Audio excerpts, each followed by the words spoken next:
morning, you find us shooting for a new pilot for a TV series called Upgram Church. It's based on the big house, Ashwood Manor, and it's just the goings on, upstairs and downstairs, staff and the gentry.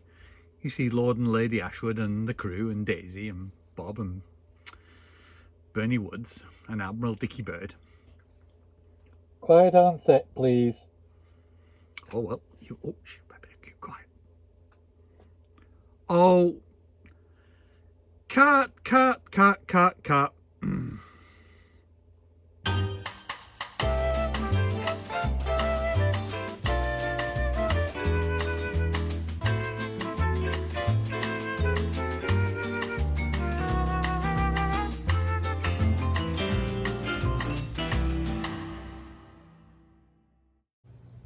One of the advantages of having ITB here is more revenue, a little bit more revenue for Lou Papers to spend some money on Tippy AshwooD. We decided to indulge in these Colbalt DCC product switch levers. This is an empty box, just so I can see what they are. You can pause that if I can get all that all in the frame. They're a great little switch with a little lever thing and a click, and we're going to Tippy AshwooD them a little bit. A couple of people will know, if you've been watching from the beginning of my videos, I run my points on these little servos and on a mega points system, and these are operated with a little momentary push button. So I saw these quite a while ago and thought that'd be a good idea. And the one thing I've always wanted, even as a kid, was to have a proper signal box. I think we all sort of want that idea, maybe on our railway. So they'll do a momentarily switch, which is perfect. So I thought I'd just wire them in.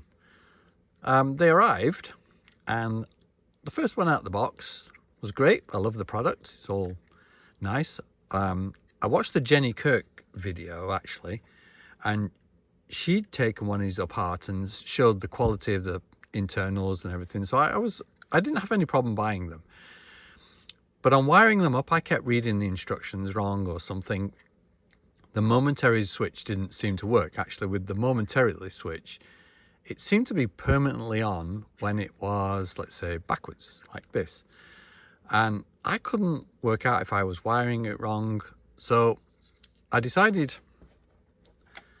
because I'd seen Jenny Kirk take them apart, I would, you know what, I've nothing to lose, I would take them apart. So a little fine screwdriver, and there was 4 little screws, one in each of the corners, you'll see those, and this little lid popped off, hopefully. Just bear with for a second to reveal the internals. And yeah, I was pleasantly surprised. They are incredibly well made. But what was happening after a little glass of wine and a lot of looking with my multimeter, I don't know if you can see this, probably better on this half. It has, I thought it was a contact here. Where are we looking here? Contact staying on here with this and this piece. But actually what was happening, if I can get the light to work in my favor here and get my finger out of the way, is these bars, and there's one on there and there's one on the other side, had a little bit of sprue just left on the end, and that was allowing, what wasn't allowing, the contact switch to come away from its little contact, for want of a better word, and therefore was staying on. So the servo was constantly running, clicking backwards and forwards. So it took a little while, but I solved that issue. I just sanded each side down just a little bit. There's probably a little bit of wear allowed for in that, and the thing worked great. And went back and plugged it in, checked it on my Mega Points thing, and it was great. The momentary worked exactly how I thought it would work. While I got it apart, I thought, you know what, it's probably easier to paint it and Tippy AshwooD it a bit while it was apart. So what I've been doing with a couple of them is I've been sanding the tops of these a little bit and super gluing the rails on, which they supply with the package. I'm hoping not to bang the camera.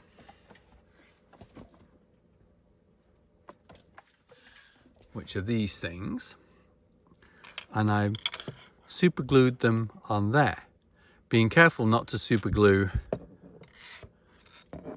this piece and this piece together, which I realized that if you did them without taking these apart, you could possibly do that. And then painting them. So far we've done 4 of them, and I've put a little, they give you an extension or separator pieces, so I put 2 of those because that's the same width as one of the rails they supply, and that's board 1. Actually, this is farthing Holt, and yeah, little switch. Gave them a coat of the satin black, which I actually sprayed, and I put the numbers on. I got the little numbering plaque, and they're sprayed at the same time, and you just carefully sand off with a bit of 1000 grit or something. I also polished the handles, so I used a little bit of steel wool just to take the lacquer that's on them off, and then one of your trusty abrasive cleaners, like something like Brasso or 3M make a product. I think you could even use toothpaste, to tell you the truth, but that would be a little long-winded.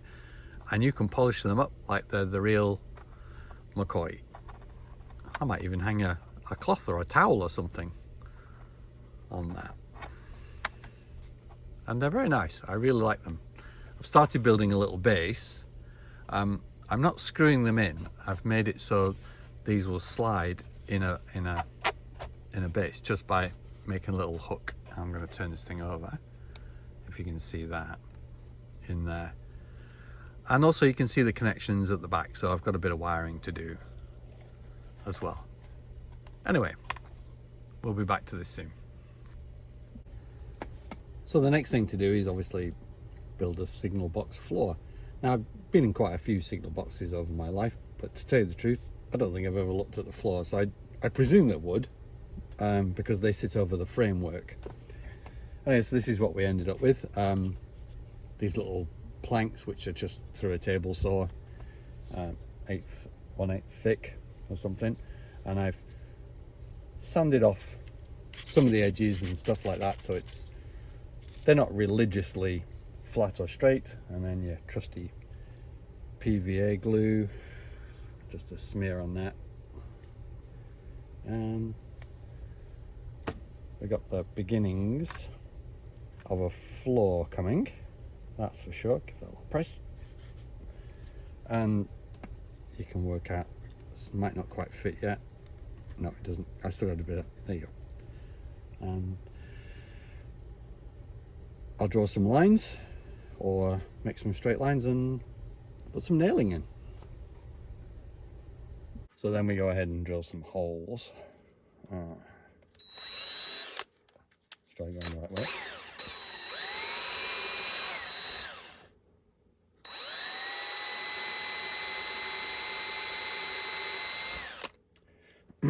And actually, here's a little trick.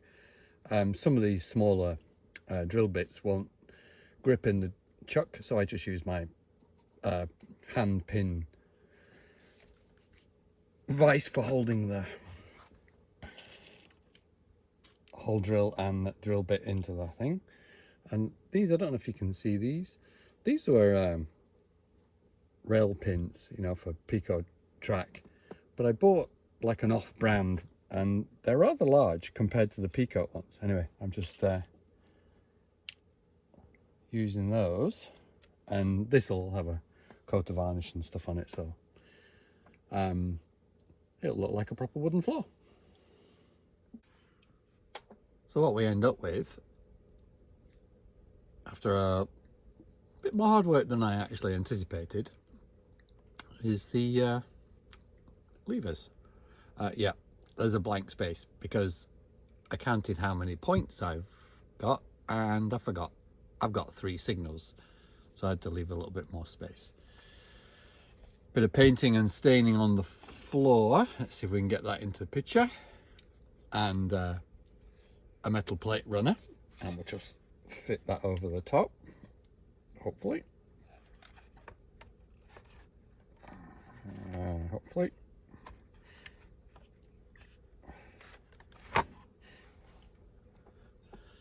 We end up with quite a nice representation of a lever box with a wooden floor. It's going to sit in an angled piece, you'll see that, so I've got to build a little wall to go around it, and of course it will need a little cloth to hang on one of the levers. Let's see if we can get that to stay in the right sort of place. I think they always had one of those because it kept the oil or the grease off their hands and they wouldn't slip when they were drawing the levers. Anyway, I'm quite happy with that. So this is what we've ended up with at the front of Tippy AshwooD for my lever frame. I quite like that. Control board wise, there's a lot more to do. Got some more buttons. Shaky camera again, try not to do that. This little button here is for the sound in the signal box. You just press that, and that's one of those greeting cards that you can buy. Next thing I've got to do is a diagram to put all the LEDs into it so I know which lanes are going which way. Anyway, that's the end of my little signal box build. Once again, it's not a how-to. Again, Tippy AshwooD is purely a record for myself, a little diary, so I can watch back and see if I'm actually making any progress. Anyway, we'll see you again soon.